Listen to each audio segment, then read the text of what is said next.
अभी आए हैं गांव का जंगल और एक हम लोग पहाड़ खोज रहे हैं जिसका कहानी बचपन से हम लोग सुनते आ रहे हैं, तो वहाँ का कहानी बताएंगे। अभी हम लोग रास्ता खोज रहे हैं जहाँ से पूरा पहाड़ तक बाइक चढ़ाया जा सके। वो नीचे तरफ से जो देखे थे वो वाला पैदल के लिए थोड़ा दूर पड़ेगा वो जगह, तो इसीलिए बाइक वाला रास्ता हम लोग खोज रहे हैं कि कहाँ से थोड़ा ऑफ रोडिंग करते हुए बाइक पूरा पीक तक चढ़ा सके।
तो ये है हमारे गांव का रकसकट्टा पहाड़।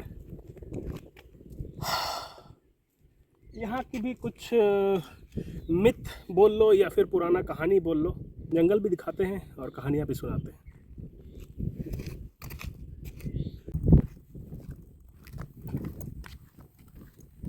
एक बहन को न्यूज़ मिल गया कि हम लोग पहाड़ घूम रहे हैं, ये भी अपना स्कूटी उठा के आ गई है। हेलो।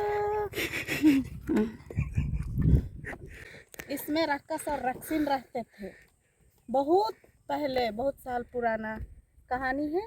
और जब कहा जाता है इंसान इधर धीरे धीरे आने लगे तो वो लोग अपना, उसका पति राकस रक्सिन का गला काट दिया यहीं पर। और छोटा वाला है वो राकस का सिर है और ये रक्सिन का सिर है। फिर वो अपनी पत्नी का पहले गला काट लिया, उसके बाद अपना गला भी काट दिया और वो लोग पत्थर में बदल गए। और उसके आगे पहले बैल से ये लोग कहीं घुमा करते थे तो उनका बैल भी उसके पीछे है। अच्छा, वो तीसरा जो चट्टान उसके पीछे जो दिख रहा है वो उनका बैल है। हाँ। तो ऐसा नहीं था कि यहाँ पे ये लोग आपस में ही लड़े और एक दूसरे का काटे, वो नहीं था? नहीं। वैसा नहीं है। आपस में लोग लड़ाई नहीं किए हैं, वो लोग अपने आप को समाप्त किए यहाँ पर। लेकिन ये कहानी तुमको बताया कौन? पापा लोग बताया था, मम्मी लोग बताई, मम्मी बताई थी शायद, छोटे थे उस टाइम, याद नहीं है। और ये मेरा दामाद है, तुमको कौन कहानी बताया? तुमको ये कहानी कैसे पता चला? मुझे थोड़ा थोड़ा मम्मी नहीं बताई थी। अच्छा। और ये प्रिया भी हल्का फुल्का बताई थी, उस माध्यम से जानते हैं। इसी कहानी की वजह से इस पहाड़ का नाम है रकसकट्टा। रकस बोले तो राक्षस और कटा मतलब जो उनका सर कटा हुआ है वो। तो ऐसा नहीं है कि यहाँ पे बस एक गांव वाले इस जगह को इस नाम से जानते हैं। आसपास के जितने भी गांव हैं 8 या 10, सारे के सारे इस जगह को इसी नाम से जानते हैं और यही कहानियाँ बताते हैं कि इस जगह पे ऐसा हुआ था। तो अभी के टाइम में गांव वाले लोग तो यहाँ पर नया साल में पिकनिक मनाने के लिए आते हैं। तो जितना बार भी हर साल जब भी पिकनिक मनाने के लिए आया जाता है यहाँ पे, तो यही कहानियाँ फिर से आपस में डिस्कस की जाती है, बताई जाती है। अपने जो छोटे बच्चे होते हैं तो कहानियाँ ऐसे पीढ़ी दर पीढ़ी आगे बढ़ते जा रहा है। देखिए तुमको ये रकस कट्टा वाला कहानी कौन बताया? नानी ने। तो वही बोल रहे हैं कि ये वाली कहानियाँ पीढ़ी दर पीढ़ी ऐसे पास होता गया है, लेकिन इकलौता यहाँ का एक स्टोरी ऐसा सुने हैं जो ये राक्षस वाला है। इसमें कहानी ऐसे जो शुरू से सुनते आ रहे हैं वही का वही है, उसमें कुछ मिर्च मसाला करके उसको एक्स्ट्रा नहीं बनाया गया है। सेम टू सेम हर किसी का स्टोरी सेम ही है। ऐसा होता है कि कभी कभी कोई मिथ होता है, वो पास ऑन होता है, तो उसका कहानी थोड़ा सा चेंज हो जाता है। इस जगह का कहानी अभी तक चेंज नहीं हुआ है। बारिश के टाइम में यहाँ का व्यू तो और तगड़ा होता है। यहाँ से पूरा झरना जैसे बहते हुए आता है, यहाँ से भी बाकी साइड से भी ऐसे, और ये पूरा एरिया पूरा ग्रीन होता है। अभी यहाँ पे थोड़ा कम हो गया है, यहाँ पर भी मिट्टी थोड़ा जमा हो जाता है बारिश के टाइम में, और वहाँ पर भी घास निकल जाता है। और ऐसा ही घास वाला जगह में जब लोग पहाड़ों में घूमने के लिए आते हैं या फिर लकड़ी काटने के लिए, तो उनके लिए पानी पीने का सोर्स ऐसे ही जगहों में ही मिलता है। जैसे एक छोटा सा यहाँ है,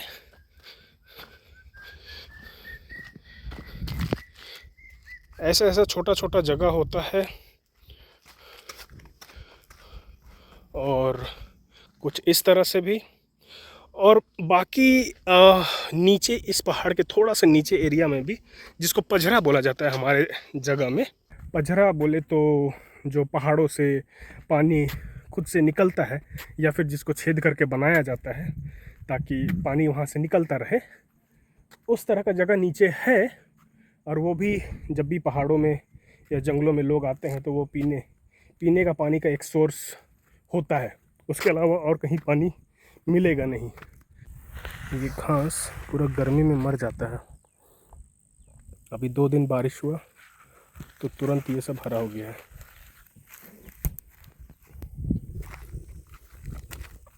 इस तरह से थोड़ा लगातार बारिश होगा ना, ये पूरा पहाड़ चट्टान में इस तरह का घास पूरा भर जाता है।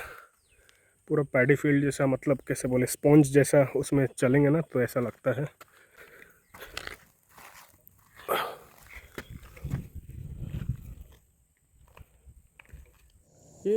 रे मोर झारखंड ले ले जो हायरी ले,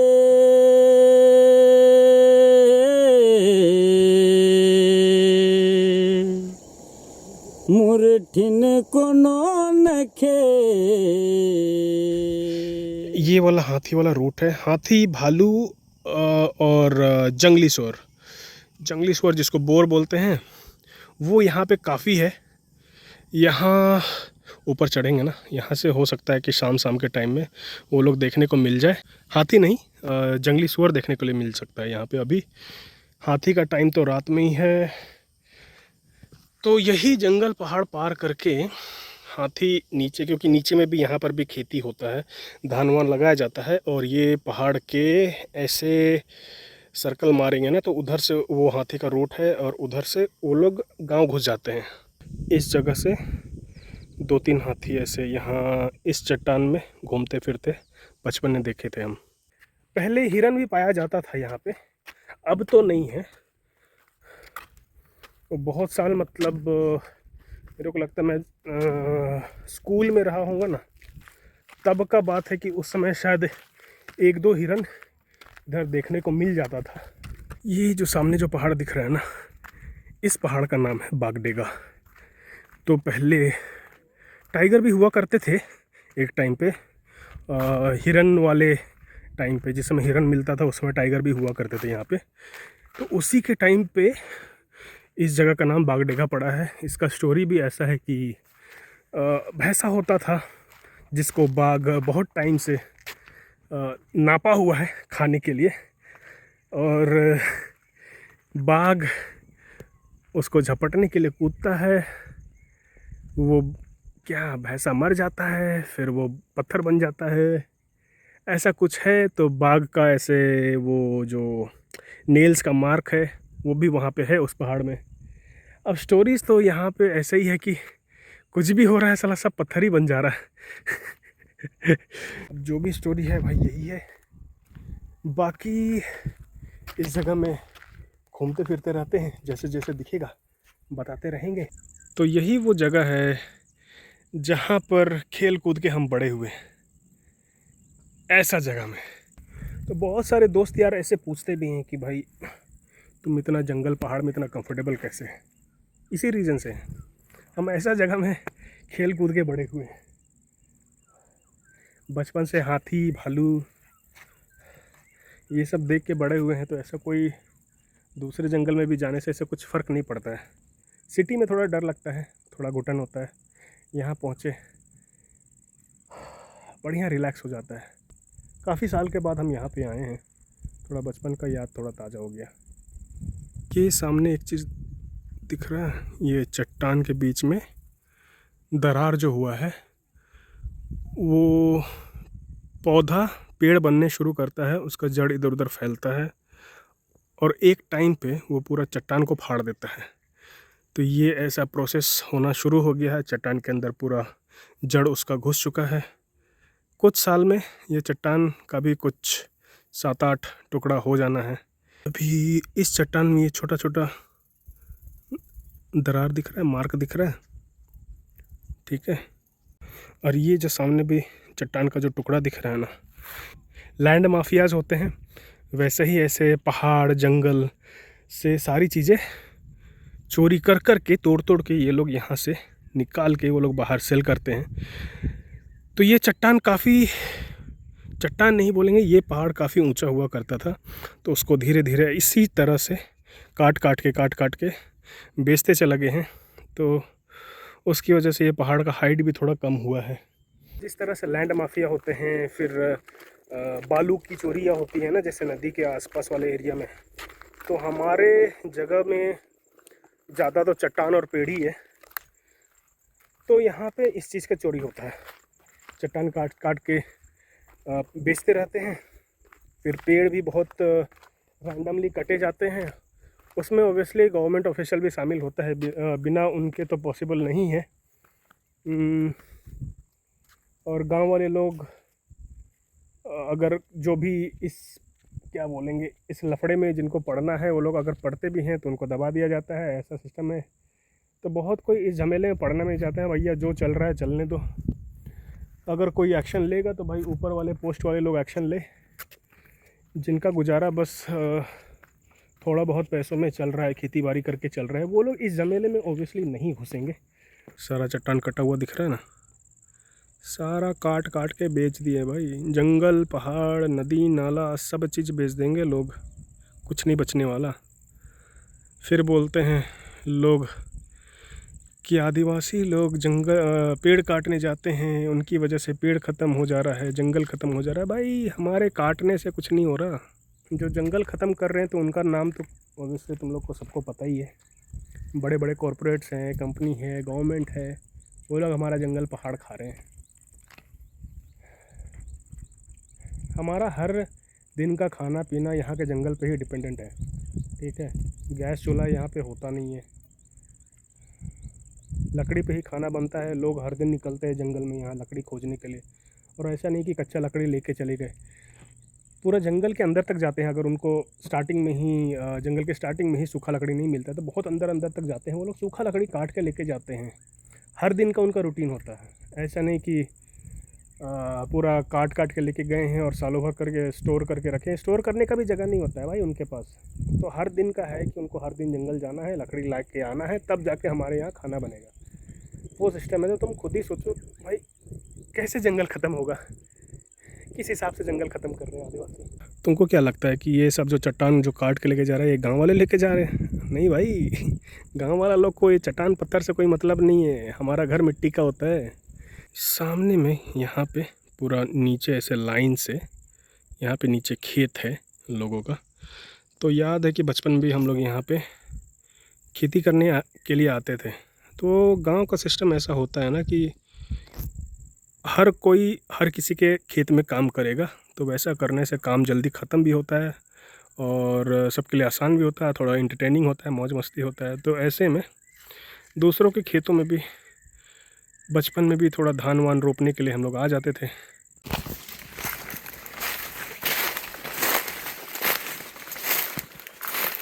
ये देख रहे हो, ये है सखुआ का पत्ता, जिसको सरई भी बोलते हैं। पूरा सीधा रहता है और लंबा लंबा होता है।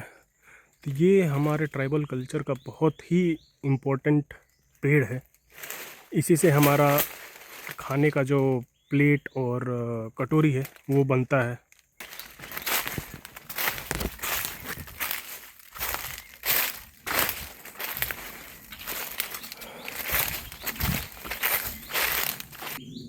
ऐसी ही जगहों पे खरगोश भी बहुत ज़्यादा मिलते थे। और इस जंगल में नाग सांप, जो कोबरा होता है, वो बहुत है। तो इसीलिए लोगों के पास जो भी बकरी या फिर गाय वाय चराने के लिए आते हैं, वो लोग के झोला में हमेशा सांप का जो उसका काट होता है, जो दवा होता है सांप काटने का, जड़ी बूटी वाला, वो लोग हमेशा कैरी करते हैं। अभी तो हॉस्पिटल खुल गया है जहाँ पे सांप का दवा मिल जाता है सरकारी हॉस्पिटल में, लेकिन फिर भी ऐसे जंगल वंगल एरिया में इमरजेंसी में लोग हमेशा वो जड़ी बूटी कैरी करते हैं। इस जंगल में भालू का गुफा भी बहुत सारा है। भालू अभी भी है, मिल जाता है, क्योंकि हमारे यहाँ कटहल का खेती और आलू का खेती, बादाम का खेती बहुत ज़्यादा होता है। मतलब कटहल का पेड़ बहुत ज़्यादा है, तो वो खाने के लिए हमेशा भालू थोड़ा गांव वाले एरिया में भी घुस ही जाता है। रियल लाइफ में कभी भालू नहीं देखे थे, तो मेरे को भालू देखना था। तब गांव के लड़के बोले चलो तुम लोग को दिखाते हैं भालू आज। भालू का गुफा लेके गया, एक आलू बम लेके गया। अब हम लोग को गुफा के ऊपर बैठने के लिए बोला गया, ठीक है तुम लोग यहाँ बैठो। और आलू बम भालू का गुफा में फोड़ा और भालू अंदर से दौड़ते हुए निकला। तब हम रियल लाइफ में पहली बार भालू उस टाइम पे देखे थे। तब बोले अरे साला इतना बड़ा होता है भालू। तो बचपन से ये सब थोड़ा हरकत रहा है, बिना माँ बाप को बताए ऐसे जंगल भागे रहते थे। जंगली जानवर है पता है, लेकिन ऐसे लड़कों को लेके जाते थे, ऐसे बड़े भाई लोगों को लेके जाते थे जिनको थोड़ा जंगल का नॉलेज है, जो लोग गांव में ज़्यादा रह चुके हैं ना। तब थोड़ा होता था कि हाँ ठीक है ये लोग है, कुछ नहीं होगा, ये लोग जैसे जैसे बोलेंगे वैसा वैसा करते जाना है, अपन लोग सर्वाइव कर लेंगे भाई, अगर कोई अटैक वटैक भी होता है तो।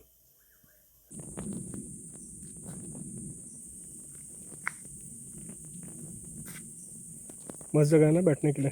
बढ़िया है जगह। नेचर के बीच में। हाँ, पूरा जंगल के बीच में एकदम ऐसा एरिया मिल गया हम लोग को। ये देखो करंज का पेड़, ये दतुन के लिए बहुत सही होता है। ये और नीम का पेड़ जिस तरह से होता है ना मस्त दतुन के लिए, तो ये भी दतुन के लिए बढ़िया रहता है। इसका ये वाला चीज़ चबाएंगे तो पूरा मस्त मिंट मिंट लगता है।